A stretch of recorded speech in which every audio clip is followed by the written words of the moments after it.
नमस्कार दोस्तों।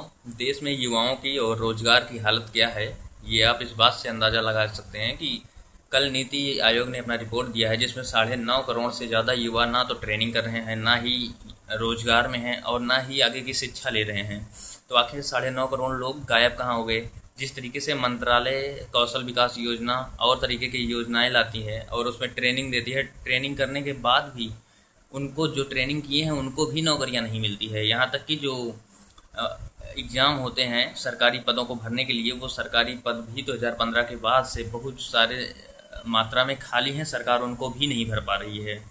केवल मंत्रालय के मंत्री विपक्षी पार्टियों को और धार्मिक ठेका लिए हुए घूम रहे हैं, जो कि ये बता रहे हैं कि हम हिंदू राष्ट्र करेंगे, मुसलमान इस देश में चोर हैं।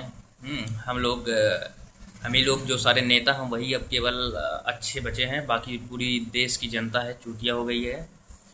तो इस तरीके से ध्यान भटकाने की कोशिश की जा रही है। लोग हायर एजुकेशन इसलिए नहीं ले पा रहे हैं क्योंकि उनके पास पैसा नहीं है। क्योंकि मैं भी उन्हीं में से एक हूँ, मुझे पता है कि देश में क्या हो रहा है। मैं घूमता टहलता रहता हूँ, मैंने हर वो चीज़ एक्सपीरियंस की है या करके देखा है जो लोग जीते हैं, जैसे लोग रहते हैं। तो मैं उनसे अभिन्न तो हूँ नहीं। और जहाँ तक रही बात रोजगार की, वो 9.5 करोड़ लोग गायब कहाँ हो गए हैं। वो 9.5 करोड़ लोग जो नीतिगत आयोग द्वारा बताए गए हैं, वो युवा हमारे जैसे हैं। वो अगर उनको कुछ प्लान भी करना है तो वो प्लान भी घर पे बैठ के नहीं कर पाएंगे, क्योंकि घर वालों उनके डंडा कर देंगे कि तुम बाहर जाओ, कुछ करो, पढ़ो। लेकिन कैसे किया जाए ये भी कोई बताने वाला नहीं है। कहाँ काम करोगे ये भी बताने वाला कोई नहीं है। काम करोगे तो उसके लिए आपको जिस तरीके के आप हैं उसके लिए काम नहीं मिलेगा। अब मेरी पढ़ाई की जहाँ मैं 90% से ज़्यादा नेताओं से ज़्यादा चालाक हूँ और ये बात मैं जानता हूँ। और जिसको इस बात से कोई आपत्ति हो, ऐसा नेता मेरे सामने बैठ के कुर्सी पे मुझसे one time one desk and one discussion कर सकता है। मुझे इसे कोई आपत्ति नहीं है। अगर किसी को करना है तो जो खुद को बहुत चालाक समझता है। और दूसरी तरफ अगर काम करना भी चाहे युवा, एक बार के लिए सोच भी ले कि चलो ठीक है, पैसे कमाने के लिए थोड़ा सा कुछ करते हैं, तो कहाँ काम करेंगे। आप ब्लिंकिट में काम करेंगे। आप 12 घंटा रगड़ रहे हैं, आपको रगड़ा जा रहा है। आप कंपनियों के राजदूत डाकिया बन गए हैं। बड़े बड़े ब्लिंकिट के ऐड आ रहे हैं कि आप इतने दिन काम करेंगे, इतना काम करेंगे तो ये हो जाएगा, वो हो जाएगा। गुलाम बना दिया है युवाओं को।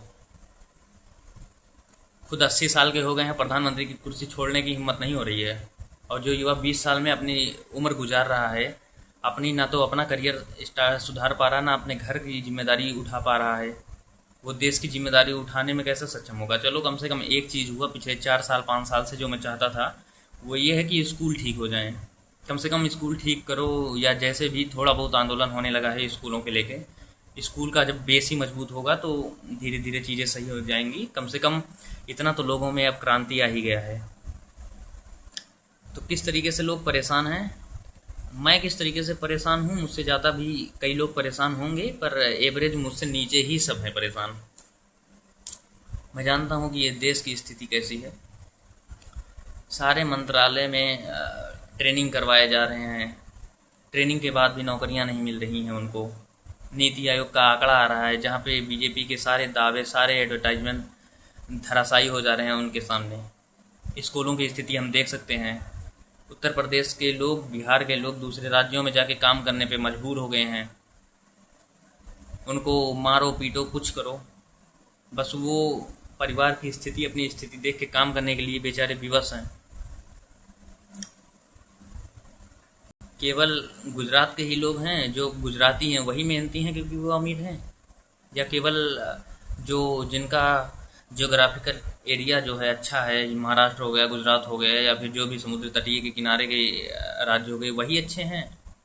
हम उत्तर प्रदेश बिहार वाले कमा कमा के, किसान खेत में काम कर रहा है, बाहर के लोगों का पेट भर रहा है। अब वो चाय भी सुबह पीता है तो चीनी भी महंगी हो गई। गन्ने का दाम महंगा नहीं होगा, केवल चीनी की दाम महंगी होगी। गन्ने में थोड़ा बहुत इजाफा आएगा, उससे ज़्यादा यूरिया खाद महंगे कर दिए जाएंगे।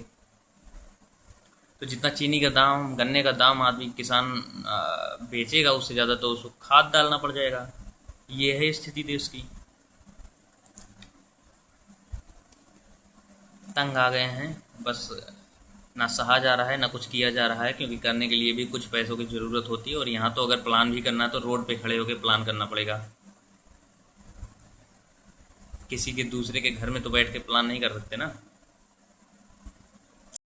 फॉर्म फीस के नाम पे एक अलग ही मतलब अलग ही तरीके का गेम चल रहा है। जितना फॉर्म फीस से टोटल पैसा छात्रों से एसएससी यूपीएससी जेई नीट और आरआरबी के थ्रू लिया जाता है, उससे कहीं कम तो पूरे एजुकेशन सिस्टम का बजट है। तो इस तरीके के साला चूतिया बना रहे हैं सब।